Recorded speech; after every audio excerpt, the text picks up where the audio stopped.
വിലക്കയറ്റം തടയുക, പെട്രോൾ വിലവർധനവ് പിൻവലിക്കുക തുടങ്ങിയ ആവശ്യങ്ങൾ ഉന്നയിച്ച് ബി.ജെ.പി. പ്രവർത്തകർ സംസ്ഥാന വ്യാപകമായി റോഡ് ഉപരോധ സമരം നടത്തുകയാണ്. ഇതിന്റെ ഭാഗമായി ജില്ലയിലെ വിവിധ ഭാഗങ്ങളിൽ ബി.ജെ.പി. പ്രവർത്തകർ റോഡ് ഉപരോധിച്ചു. കാഞ്ഞങ്ങാട് മുനിസിപ്പൽ കമ്മിറ്റിയുടെ ആഭിമുഖ്യത്തിൽ നടന്ന റോഡ് ഉപരോധ സമരം ബി.ജെ.പി. സംസ്ഥാന വൈസ് പ്രസിഡന്റ് മടിക്കി കമാരൻ ഉദ്ഘാടനം ചെയ്തു.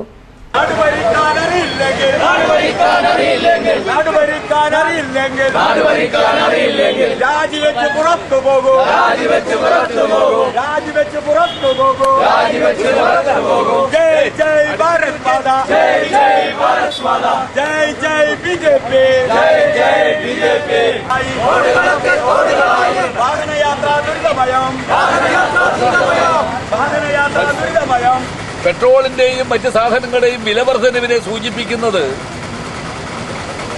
രാജ്യത്തിന്റെ സാമ്പത്തികമായ മുന്നേറ്റമാണ് എന്ന് ഏറ്റവും വലിയൊരു തമാശയാണ് അദ്ദേഹം പറഞ്ഞത്. വാസ്തവത്തിൽ അദ്ദേഹത്തിന്റെ പ്രസ്താവന വളരെ വലിയൊരു ഗവേഷണത്തിന് വിധേയമാക്കേണ്ടതാണ്. എന്തുമാത്രം ശരിയുണ്ടതിൽ എത്രമാത്രം കാതലായിട്ടുള്ള വശങ്ങളാണ് പ്രധാനമന്ത്രി സൂചിപ്പിക്കുന്നത്. രാജ്യത്തെ 110 കോടിയിലധികം വരുന്ന ജനങ്ങളോടുള്ള വെല്ലുവിളി നടത്തിക്കൊണ്ടുള്ള മൻമോഹൻ സിംഗ് ഗവൺമെന്റിന്റെ നടപടികളെ വളരെ നെറികെട്ട രീതിയിൽ അതിനെ പിന്തുണച്ചുകൊണ്ട് ന്യായീകരിച്ചുകൊണ്ടുള്ള നടപടികളാണ് പ്രധാനമന്ത്രിയും ഗവൺമെന്റ് പക്ഷവും നടത്തിക്കൊണ്ടിരിക്കുന്നത്. ഇന്നിപ്പോ എല്ലാ ഭാഗത്തും സമരമാണ്. കേരളത്തിൽ പല പ്രദേശങ്ങളിലും സമരം നടന്നുകൊണ്ടിരിക്കുകയാണ്. നമ്മുടെ ഈ പ്രദേശത്ത് തന്നെ, കാസർഗോഡ് ജില്ലക്കകത്ത് തന്നെ പല മേഖലകളിലും ചെറുതും വലുതുമായ സമരങ്ങൾ നടന്നുകൊണ്ടിരിക്കുകയാണ്. ഇത് ജനങ്ങളെ ബുദ്ധിമുട്ടിക്കാൻ വേണ്ടിയിട്ടല്ല, നമ്മുടെ പ്രതിഷേധം അറിയിക്കാൻ വേണ്ടിയിട്ടാണ്. ശക്തമായ പ്രതിഷേധം അറിയിച്ചേ പറ്റൂ.